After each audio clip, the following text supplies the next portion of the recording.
वाली को भगवान ने छुप करके क्यों मारा? वाली के भगवान सामने आते हैं, कहते हैं वाली आ युद्ध कर, ऐसा करना चाहिए था, लेकिन सामने आके युद्ध नहीं किया, बल्कि श्री राम ने छुप करके वाली को मारा। ऐसा क्यों किया भगवान ने?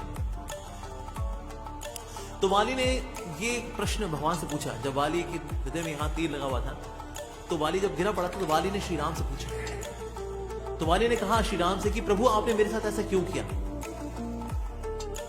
वैसे अगर कोई राजा होता है, कोई अगर व्यक्ति मारता है किसी को, तो हो सकता है मेरे शरीर की छाल लेकर के तपस्या करनी होती है आपको, लेकिन हिरण की छाल लेकर के फिर भी कोई तपस्या करे, शेर की छाल लेकर तपस्या करे, लेकिन बंदरों की छाल लेकर कौन तपस्या करता है? तो मेरी छाल, मेरी जो शरीर की छाल है वो तो तपस्या करने के लिए भी नहीं है।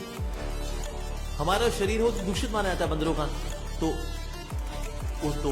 इस तरह से देखा जाए तो मेरे को मानना बनता नहीं आता। ना हम लोग का मीट, ना आपको, वैसे आप मीट नहीं खाते हो, लेकिन अगर किसी को मीट खिलाना भी हो तो भी बंदरों का मीट किसी को नहीं खिलाया जाता कि बंदर का मीट खा ले, तो हमारा तो मीट भी किसी काम का नहीं है। तो फिर आपने ऐसा मेरे साथ क्यों किया? अगर आपको लड़ना था तो मुझसे लड़ते ना, सामने आके लड़ते, मेरे से युद्ध करते आपने ऐसा क्यों नहीं किया? आपने कायरता का काम क्यों किया? मुझको हालांकि पता था कि आप सुग्रीव की मदद करने के लिए आए हुए हैं, और मेरी पत्नी ने मेरे को मना भी किया कि आप मत जाओ, अगर सुग्रीव इस प्रकार से आपको आमंत्रित कर रहा है, अगर वो चुनौती दे रहा है, निश्चित रूप से उसकी मदद करने के लिए कोई है, और मुझे पता था कि आप वहां पर हैं। दशरथ का पुत्र राम मेरे साथ ये कार्य करेगा कि छुप करके मेरे को तीर मारेगा। आप मेरे सामने आते, मैं आपको यमपुरी या सूर्यलोक भेज देता, लेकिन आपने मुझसे युद्ध नहीं किया। आपने ऐसा क्यों किया? अरे ये सब छोड़िए, आप मुझसे मदद मांगते, मैं सीता को लेकर के आता एक दिन के अंदर अंदर। उस रावण को मैंने पूंछ में घुमा करके मैंने गायत्री की हुई है चारों पोर्शंस में। वो क्या है रावण? कुछ भी नहीं है, खिलौना है मेरे लिए, तो कुछ भी नहीं। तो आप मुझसे मदद मांगते हैं कि सुग्रीव की मदद करता, कि मैं आप मदद करता, आपकी एक दिन के अंदर मैं लेकर के आता सीता मैया को आपके लिए। आपने ऐसा क्यों किया? तो देखने में लगता है कितना लॉजिकल आर्गुमेंट है वाली का। तो वाली ने जिस प्रकार से श्री राम को चुनौती दी, लगता है वाली ने कितना लॉजिकल बात की, सारी ना बड़ी लॉजिकल बात की। लेकिन वाल्मीकि रामायण में श्री राम बता रहे हैं किस प्रकार से उन्होंने जो किया वो कितना सही था।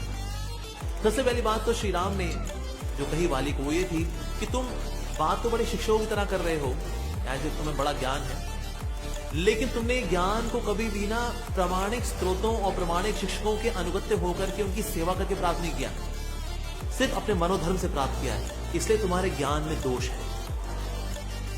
और क्या दोष है उसके बाद फिर श्री राम ने बताना शुरू किया। श्री राम ने कहा पहला दोष तुम्हारा यह है कि तुमने सुग्रीव की पत्नी का हरण किया, उसका फिर भोग करने का भी तुमने प्रयास किया।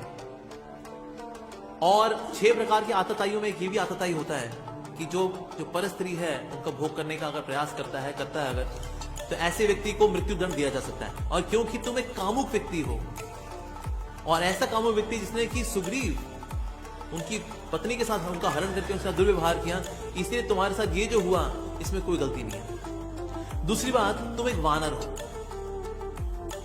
और मैं एक क्षत्रिय हूं। इस समय सूर्यवंश जो है पूरी पृथ्वी पे साम्राज्य हमारा ही है।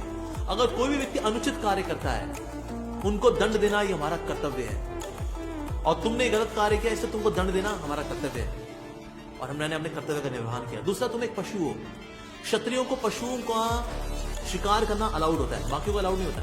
इसलिए अलाउड नहीं होता कि वो मनोरंजन करें कि चलो मैं किसी खरगोश को मार दूं, किसी मासूम जानवर को मार दूं, इसलिए नहीं।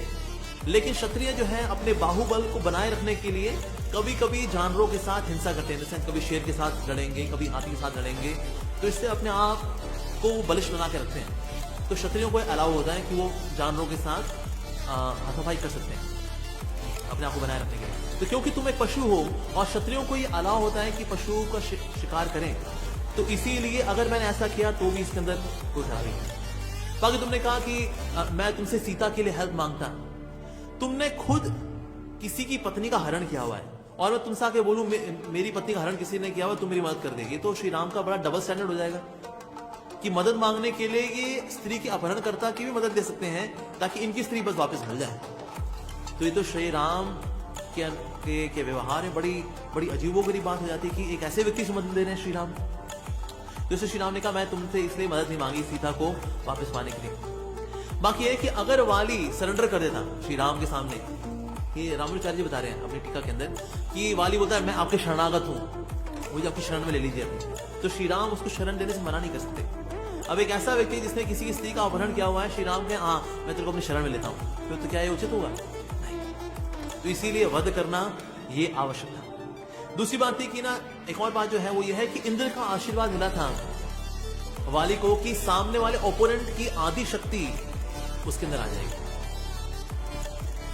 लेकिन वाली वैसे बहुत शक्तिशाली था, साथ ही सामने वाले की आदि शक्ति और आ जाए वाली के अंदर, वेरी पावरफुल। लेकिन ये वरदान भगवान पे लागू नहीं होता। भगवान में कितनी शक्ति है? अनंत। तो अनंत डिवाइड बाय 2 ये आ जाएगी वाली के अंदर। अनंत डिवाइड बाय 2 कितना होता है? अनंत।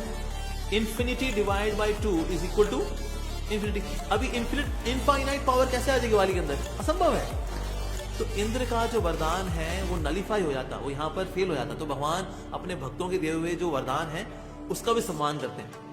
तो इसलिए सामने आ भी जाते वाली के, तो भी भगवान की आदि शक्ति वाली के अंदर नहीं जाती, और आ भी जाती तो उसका वास्तव में अस्तित्व खत्म हो जाता है, क्योंकि अनंत शक्ति सिर्फ एक ही व्यक्ति धारण कर सकता है, वो है स्वयं भगवान।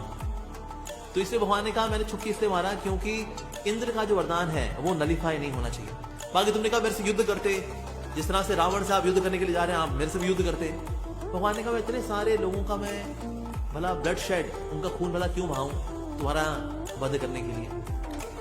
तो इसलिए ये सारे कारण जब बताए श्री राम ने, तो वाली तुरंत इस बात के लिए कन्विंस हो गए कि हाँ प्रभु आप जो कह रहे हैं आप बिल्कुल सही कह रहे हैं। और फिर उन्होंने उनकी महिमा गाते हुए, श्री राम की महिमा गाते हुए वाली ने प्राण त्यागे, और साथ ही अपने पुत्र अंगद को सुपुत्र किया कि हे प्रभु हालांकि मेरे में दोष रहे हैं, लेकिन मेरे आपसे प्रार्थना है कि मेरे पुत्र अंगद को आप स्वीकार करें। और फिर अंगद जो है बड़े शक्तिशाली थे और उन्होंने श्री राम की सेवा भी की।